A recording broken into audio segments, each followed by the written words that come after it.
Pour that deuce in my punch. I'm sipping lean for my lunch. And we smoking gas, it's not running. I'm walking around with my gun. My money counter go beat. That's for fun. Talking down, they need to cease. I'm not the one. Yeah. Hey, you know what it is, man. Look, shout out to Tokyo 250. Shout out Cupid. Shout out Lane. Shout out Break. Shout out Opium. Shout out all y'all. You know what I'm saying? Hard times for life. Yo, what is poppin' YouTube? It's your boy Mari, and I know I took a break. I don't know why I did. I just did, but we coming back strong, and now we gonna upload every single day, 2 to 3 videos a day. And yeah, we are reacting to why these SoundCloud rappers fell off. I don't know who in this, but judging off the thumbnail, we definitely gonna see Lil Mosey in here, Comethazine. I don't know who else, but that's what we about to watch the video for. So without further ado, we about to pull it up on the screen and let's get it. The SoundCloud era. I got some Every time food I too. just I hear got the some name of noodles that again. platform, a fat wave of nostalgia I don't hits know me if I wanna as I eat it on reminisce camera, on though. all the bangers and hits that we got from 2016 to 2019 when it came to the new gen of rap. But in case you didn't know, we've kind of been over this before. Sure, the SoundCloud era gave us talents like X, Juice, Uzi, and Cardi, whose music is going to be listened to for decades. I know that just pissed some of y'all off. The SoundCloud era also had its fair share of casualties in terms of career, fame, and popularity. Now, in my first video covering some of these SoundCloud fallen soldiers, I feel like the criteria wasn't nearly big enough, and many people didn't even know about the artists that I spoke about. So today, we're gonna fix that. Here's the criteria. Number 1, each artist must have either 1 or more songs with over 100 million views / listens, not 10 like last time. Number 2, they must have fallen off to a point where most people watching this video probably have never even thought about them in some time. And number 3, there must be a distinct reason as to why they fell off to the point that they did. So, my name is Grisha, and today we take a look at some of the fallen off artists of the SoundCloud era, where we document how they gained their traction, what caused their downfall, and what they're doing today in order to continue to make a living.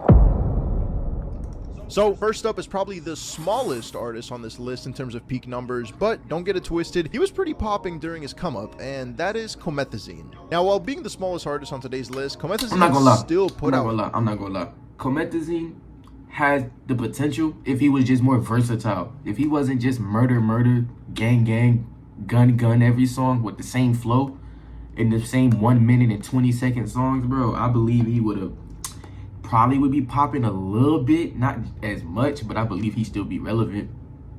Hits during his prime in 2018, especially with his first album, Bosky. That tape alone has 3 songs with over 50 million streams on Spotify, those being Let It Eat featuring Ugly God, Bands, and of course, Walk. Speaking of Walk, this was also by far Comethazine's biggest hit, as I remember the song being one of the first songs to go viral on TikTok, which is pretty cool considering how many viral TikTok songs we have nowadays. Not only that though, the song was also followed up with a Lyrical Lemonade music video for it, which at that time in 2018, if you got a Lyrical Lemonade music video, you were basically guaranteed to go viral as long as it was good music. In fact, that Bosky tape essentially became a part of Comethazine's brand, as it would be the start of a series of projects similar to Trippie Redd's Love Letter projects and Lil Uzi Vert's Love Is Rage series, as he's currently teasing Love Is Rage 3. And honestly, I would be lying if I said that I didn't get excited when Comethazine announced Bosky 2 and Bosky 3. While Comethazine was never the most original sounding artist, something about him just appealed to me and many of his listeners, and it seemed that regardless of the project, any album he released would always contain 1 or 2 pretty big hits for him. In 2019, he was chosen to be a XXL freshman, which doesn't really mean as much nowadays, and has been on the decline since 2018, but that was still kind of a big deal back then, and it was obvious that Comethazine was on the come up. But what happened?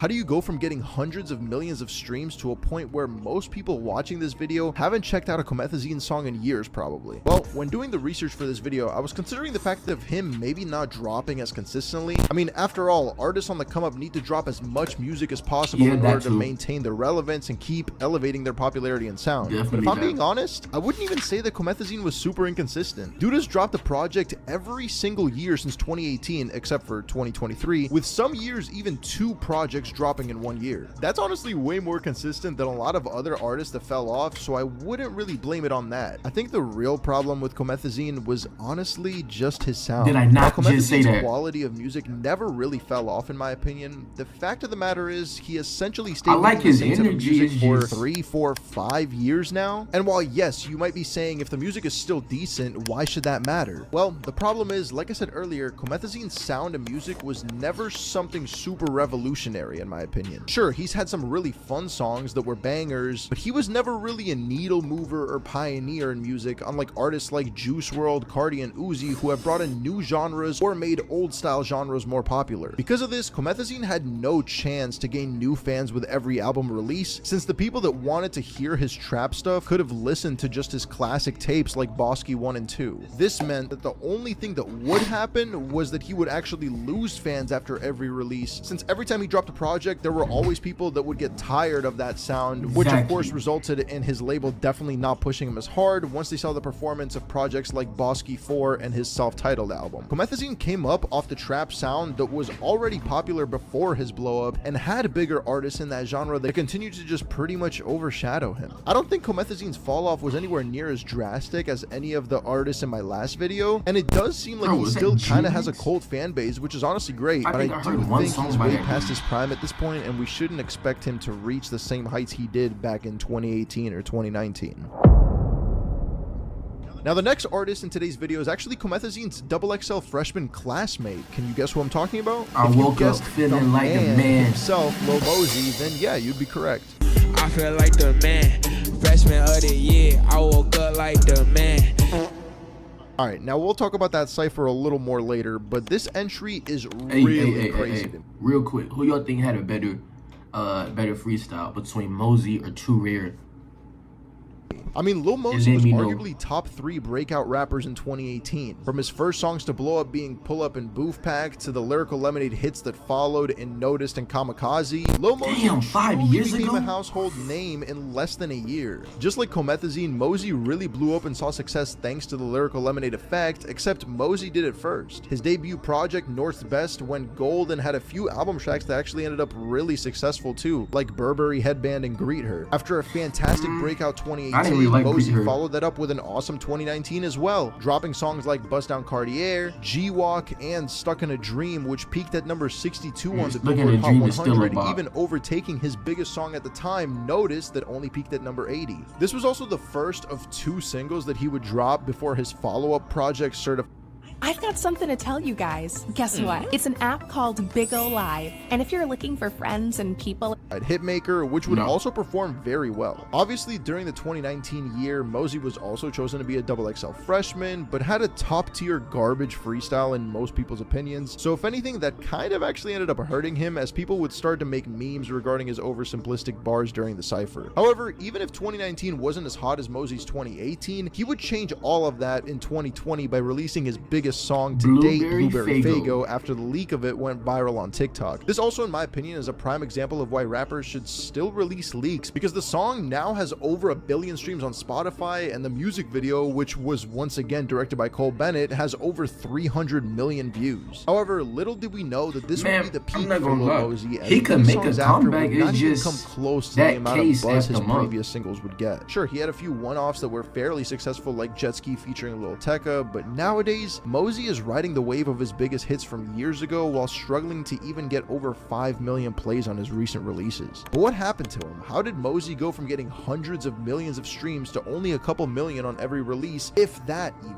Well, here's where the story takes an unfortunate twist. In early 2021, Mosey was charged with SA for engaging with an individual that was incapable of giving consent. He pled not guilty, and apparently this was from an incident that happened in early 2020. While going through this trial, Mosey basically lost everything and was blackballed from the industry. I still listen to him. No artist wanted to collaborate or even associate themselves with him. He received little to no promo on his music, and it seemed like this cost Mosey everything. You want to know the crazy part too? After 2 years, in March of this year, 2023, Mosey was found not guilty of the entire thing. Essentially, some false allegations put a massive pause on Mosey's career, resulting in many forgetting about him as an artist. And while yes, things are very slowly coming back, as Trippie Redd brought Mosey out at Rolling Loud LA earlier this year, and it seems like Mosey's starting to drop music again. Problem is that the rap game is a game of consistency. People want consistent music drops, and even then, sounds and trends change. Because of these 2 years that were essentially wasted, Mosey's career could suffer for years to come, which is the sad, unfortunate truth. I still and like while Lil I Mosey, personally though. think that Mosey deserves a second chance, most people probably already forgot about how many bangers Mosey has made in the past, and we might never see him reach anywhere near this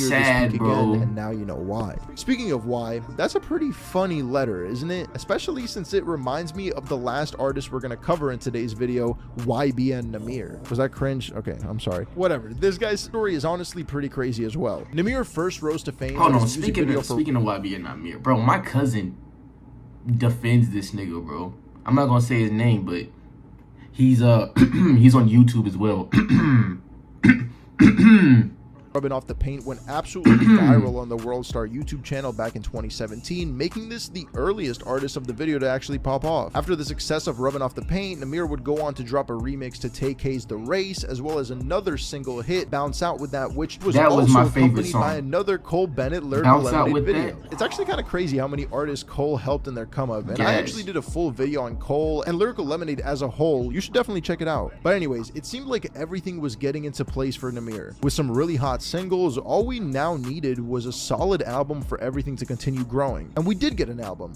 But this was the start of the downfall. To really explain what happened Okay, next, the YBN tape wasn't that bad, though. YBN Nahmir. YBN being a group that Nahmir started with his friends who also did music. Notable names of the group other than Nahmir included YBN Almighty J and YBN Corday as the other two core members, with guys like YBN Manny and YBN Glizzy being the smaller members of the group. I've never heard of really Glizzy, wanted no to make disrespect. YBN the next big group and didn't only want himself to be successful, but for his friends to be right there with him. So when it came to be album time, Nahmir dropped YBN The Mixtape, which was a collaboration project featuring both Almighty J and Corday on damn near as many songs as Nahmir himself. And honestly, this plan that Nahmir had was kind of a success. Both Almighty J and Corday ended up getting tons of exposure thanks to Nahmir and went on to have a couple of their own songs start performing really well at the time, like Almighty J with Chopsticks and Corday with Kung Fu. However, this is where the problems would arise. Only a little while after, it seemed like the entire fan base was realizing that Corday had a significantly larger amount of talent when it came to rap than both of his other group members, and the narrative that the 3 letters in front of Corday's name were holding him down started forming, which of course resulted in not only Corday leaving YBN officially in 2020 by dropping the letters from his stage name, but the entire group going their separate ways. And it was obvious that this split hurt Nahmir. I mean, think about it. You rise to fame and use your success to put your closest friends on and give them a platform so that they can showcase their talent, but in turn they end up leaving you high and dry while they go on to have successful careers. Having your closest friends leave you after you helped them so much must feel really shitty. Obviously, I'm sure there were tons of stuff that went down behind the scenes also, but the overall big picture is kind of obvious. Now after that, Nahmir did go on to drop that solo project that everyone was looking for back in 2018, but 3 years later, in 2021, this was Visionland, and this is where things get even weirder. There were really 2 out of the 20 songs that ended up sticking out and being worth mentioning: Apostapa and Soul Train. Apostapa was Nahmir's first real hit in years, and he even got 21 Savage on the remix, which elevated the song even more, with the song having nearly 200 million plays on Spotify now. This was actually an absolute banger, and I believe it actually first got traction because it went viral on TikTok. Now, the other song that I mentioned, Soul Train, went viral for a completely different reason. Just listen to it.